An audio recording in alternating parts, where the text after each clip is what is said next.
very easy. It will be covered in few time as I've already told you many things. Magnesium के related एक शेर आज है, हम तो डूबे हैं सनम तुम्हें भी ले डूबेंगे. This is very notorious sign. खुद तो ये जाता ही जाता है, साथ अपने साथ कैल्शियम को भी ले जाता है, पोटेशियम को भी ले जाता है, सोडियम को भी ले जाता है और क्लोराइड को भी ले जाता है. You will see this is हम तो डूबे हैं सनम तुम्हें भी ले डूबेंगे. This share suits this magnesium. So we'll study the features of magnesium, the magnesium homeostasis, the hypomagnesemia, hypermagnesemia, the pseudo hypermagnesemia, and the pseudo hypomagnesemia. So the features, it is the fourth most abundant cation in the body and second most abundant intracellular. Again, along with potassium, magnesium is an intracellular cation having +2 charge.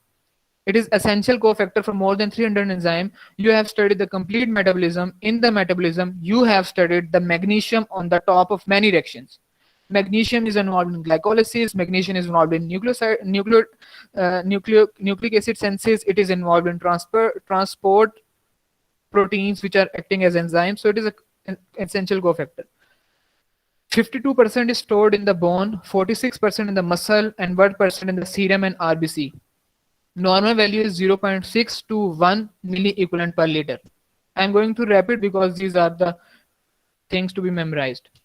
So how it is regulated? Again, it is regulated by the kidney and hormones. The most, अब इस बात को गौर से सुने, body के जितने भी electrolytes हैं वो पीसीटी से मेजरली रीअब्सॉर्ब होते हैं, proximal convoluted tubule से मेजरली absorb होते हैं. It is the magnesium that is majorly reabsorbed from the ascending limb of loop of Henle. Ascending limb of loop of Henle से 50 to 60% magnesium reabsorb होता है. So अगर MCQ में आ जाए, external balance of the magnesium is maintained by which of the following site of the kidney? It is the ascending limb of loop of Henle. बाकी जो ions है ना वो 20% यहाँ से हो रहे हैं reabsorb और 60% हो रहे हैं PCT से. इसका उल्ट स्टोरी है, ये 50 to 60% reabsorb हो रहा है ascending limb से और बाकी थोड़ा सा PCT से हो रहा है. पैराथायरॉयड हार्मोन कैल्शियम की रीअब्जॉर्प्शन को बढ़ाता है. थायरॉक्सिन और एल्डोस्टेरोन इसकी एक्सक्रीशन को बॉडी से बढ़ाते हैं. तो व्हाट इज हाइपोमैग्नीसीमिया? हाइपोमैग्नीसीमिया क्या है? Hypomagnesemia is again when the sorry it is written calcium, it must be magnesium, so मैं इसको करेक्ट करूंगा. When the magnesium levels are less than 0.6 milligram per litre. So remember, hypomagnesemia is more common in your hospitalized patient or in the patients in ICU. ICU patients या जो hospitalized patient होते हैं उनके अंदर hypomagnesemia होता है. It is very very very rare in other non-hospitalized patients. And you can see a long list. Even you cannot see the list. It is a long list of, ये भी एक दफा ये prof में hypomagnesemia. Long list. I will be telling you the reason of each thing. अच्छा, पहले मैं बता दूं इसकी कॉजेस.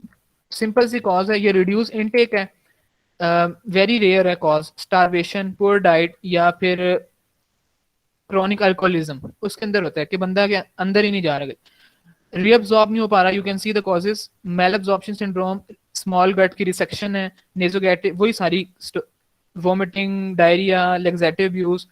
न्यूनेटल में क्या होता है hypomagnesemia? I will telling you primary and the congenital. अच्छा, these causes the hypomagnesemia. Increase renal excretion, tubular acid disorder है, glomerulonephritis है, pyelonephritis है, जिसकी वजह से किडनी से ज्यादा excrete हो रहा है. Increase excretion endocrine, very important. As I already told you, parathyroid causes increased excretion of magnesium, so it results in hypomagnesemia. Aldosterone causes increased excretion of potassium, it will result in hypomagnesemia. Thyroid causes increased secretion of potassium, increased secretion of potassium in the body. Hyperthyroidism result in, hyperthyroidism में एक और भी होता है कि hyperthyroidism की वजह से ना इंट्रासेलुलर शिफ्ट जो होता है ना पोटेशियम मैग्नीशियम का बढ़ जाता है. मैग्नीशियम थायराइड हार्मोन की वजह से सेल्स के अंदर जाता है और जिसकी वजह से हाइपोमैग्नीसीमिया होता है. हाइपरकैल्सीमिया की वजह से भी हाइपोमैग्नीसीमिया हो सकता है और डायबिटिक कीटोएसिडोसिस में भी हाइपोमैग्नीसीमिया होता है. अच्छा, डायरेटिक्स की वजह से हाइपोमैग्नीसीमिया होता है. अच्छा, अब ये देखें, रिमेंबर जो ड्रग्स है ना सी से जिनका नाम शुरू होता है, सिस्प्लैटिन, साइक्लोस्पोरिन या फिर कार्डिक ग्लाइकोसाइड्स, डिजिटैलिस, डिजिऑक्सिन, ये जो होती हैं ये क्या करती हैं, ये रीअब्जॉर्प्शन को कम करती हैं बॉडी के अंदर। आई रिपीट अगेन, सी से सिस्प्लेटिन, साइक्लोस्पोरिन और कार्डिग्लाइकोसाइड, डिजिटालिस, डिजिऑक्सिन, ये रीअब्जॉर्प्शन को कम करती हैं। जो बाकी ड्रग्स है ना इसमें लिखी हुई, एंटीबायोटिक्स, डायरेटिक्स, ये एक्सक्रीशन को बढ़ाती हैं मैग्नीशियम के। आई रिपीट अगेन, रीअब्जॉर्प्शन को कम करती हैं साइक्लोस्पोरिन, सिस्प्लेटिन, कार्डिग्लाइकोसाइड्स, एंटीबायोटिक्स और जो डायरेटिक्स हैं ये एक्सक्रीशन को बढ़ाते हैं। So it will result in hypomagnesemia. Pregnancy में हाइपोमैग्नीसीमिया होता है, that can lead to hyper excitable uterus, anxiety, insomnia. Lactation में हाइपोमैग्नीसीमिया होता है, क्यों? क्योंकि एक तो सेंसेस ऑफ मिल्क के लिए यूज हो रहा है और बेबी के अंदर यूटिलाइज हो रहा है, इस वजह से हाइपोमैग्नीसीमिया हो सकता है। So these are the multiple causes of hypomagnesemia. So what are the symptoms? Symptoms are cardiovascular and psychiatric. So there is a long list. I will not telling you the story. Arrhythmia, hypertension, digital toxicity, neuromuscular weakness, cramps, ataxia. क्यों? अब देखें, एक simple सी मैं आपको बात बताता हूँ, एक बात समझ लें, आपको सब बात समझ आ जाएगी। मैग्नीशियम जो होता है ना, वो रिक्वायर होता है सोडियम पोटेशियम एटीपीएस पंप की एक्टिविटी के लिए। अब मैग्नीशियम नहीं होगा तो सोडियम पोटेशियम एटीपीएस पंप नहीं होगा, ये सारे सिम्टम्स कार्डियोवैस्कुलर उसकी वजह से आएंगे। You can see in the psychiatric so metabolic heading, there are the 4 headings. The metabolic heading, it is hypokalemia, hypocalcemia, hypophosphatemia, hyponatremia. So हम तो डूबे हैं सनम, तुम्हें भी ले डूबेंगे, सबको ले डूबे साथ ही।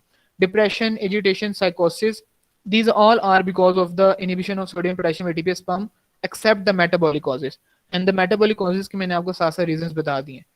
सूडो हाइपोमैग्नीसीमिया क्या होता है? जब इंक्रीज एल्डोस, अब बात गौर से समझें, whenever there is hyper aldosteronism, जब बॉडी के अंदर एल्डोस्टेरोन ज्यादा होता है तो क्या होगा? सोडियम ज्यादा रीअब्सॉर्ब होगा। जब सोडियम ज्यादा रीअब्सॉर्ब होगा तो क्या होगा? वाटर भी ज्यादा रीअब्सॉर्ब होगा।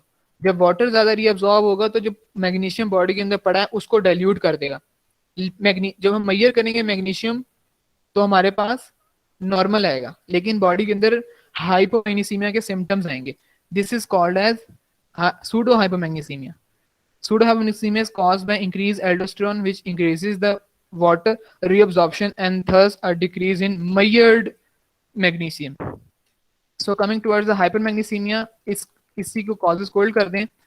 हाइपरमैग्नीसीमिया में वही हाइपोथायरॉयडिज्म, हाइपोअल्डोस्टेरोनिज्म, हाइपोपिजिडिज्म, इंक्रीज इनटेक एंटासिड्स। अच्छा, मुझे काफी हमारा जो है वो ज्यादा होता जा रहा है, बस अब आखिरी 2-3 स्लाइड्स हैं, क्लोराइड में कुछ भी नहीं है। अब मुझे कोई यहाँ ये बता दे एंटासिड्स की वजह से हाइपरमैग्नीशियमिया क्यों होता है? कोई हैंड रेस करके बता दे एंटासिड्स की वजह से, from your previous FSc knowledge. किसी को कोई आइडिया होता है कि एंटासिड्स की वजह से हाइपरमैग्नीशियमिया क्यों होता है? इक्लेम्शिया में, और जिसने हैंड रेस किया वो बता जल्दी से। एंटासिड्स होते हैं magnesium hydroxide in nature, so that's the reason may be. Yes, very good, excellent, another excellent brain, sharp brain attending this lecture. Yes, antacids में होती है मैग्नीशियम हाइड्रोक्साइड है जो एंटासिड एक्ट करता है, तो जितना ज्यादा खाएंगे उतना ज्यादा मैग्नीशियम बॉडी के अंदर जाएगा। इसी के नीचे लिखा हुआ कैथारसिस। कैथार्टिक्स होते हैं, I am not telling you. एनीमास में मैग्नीशियम होता है। इक्लेम्शिया जो होता है, प्रीक्लेम्शिया जो प्रेगनेंसी रिलेटेड है, उसके लिए भी हम आईवी मैग्नीशियम सल्फेट देते हैं। डिहाइड्रेशन की वजह से कैल्शियम मैग्नीशियम प्रेसिपिटेट हो सकता है। बोन कार्सिनोमा की वजह से ऐसी प्रोटीन्स होती हैं जो कैल्शियम मैग्नीशियम को सिंथेसाइज करती हैं। बोन मेटास्टेसिस की वजह से मैग्नीशियम बाहर आ सकता है। और ये बाकी मैंने आपको बता दिए। रीनल फेलियर है, मैग्नीशियम जो है स्क्रीट नहीं हो पा रहा, डिक्रीज स्क्रीशन है। अच्छा, अब हाइपर मैग्नीसीमिया में क्या होगा? 1 मिली इक्विवेलेंट पर लीटर से ज्यादा होगा। लेस कॉमन है, वेरी लेस कॉमन है। हाइपोमैग्नीसीमिया कॉमन है, और वो किन में कॉमन है? हॉस्पिटलाइज पेशेंट में। So symptoms appear above 1.5 milli equivalent per litre and paralysis can occur above 5 milli equivalent per litre. Cardiovascular symptoms हैं, हाइपोमैग्नीसीमिया से टेकीकार्डिया हो रहा था, हाइपरमैग्नीसीमिया से ब्रेडीकार्डिया हो रहा है। बाकी वही नोजिया, वॉमिटिंग, कोमा। न्यूरोमस्कुलर में delayed reflexes, depression, paralysis, metabolic hypocalcaemia, haemostatic. अच्छा, जो मैग्नीशियम होता है ना, ये डिस्टर्ब करता है थ्रोम्बिन की एग्रीगेशन को। मैग्नीशियम जो होता है ये डिस्टर्ब करता है प्लेटलेट की एग्रीगेशन को। So decrease thrombin generation and decrease platelet adhesion, it can result in bleeding. So hypermagnesemia का पेशेंट अगर आए तो उसके अंदर में इसलिए भी इंपॉर्टेंट है कि ब्लीडिंग को सिक्योर करना होता है, क्योंकि ये प्लेटलेट की एग्रीगेशन को क्योंकि ये जाके रिप्लेस करता है कैल्शियम को और उनको एग्रीगेट नहीं होने देता। बाकी सारे symptoms bradycardia, delayed reflexes, dysarthria, hypomagnesemia में देखें न्यूरोमस्कुलर सिम्टम्स क्या आ रहे थे, वीकनेस, क्रैम्प्स, ट्रेमर, वहां पे हाइपर एक्साइटेबिलिटी का स्टेट था, और हाइपर में हाइपो एक्साइटेबिलिटी का स्टेट है, वीकनेस हो रही है, lethargy, coma, heart block, bradycardia, hypotension.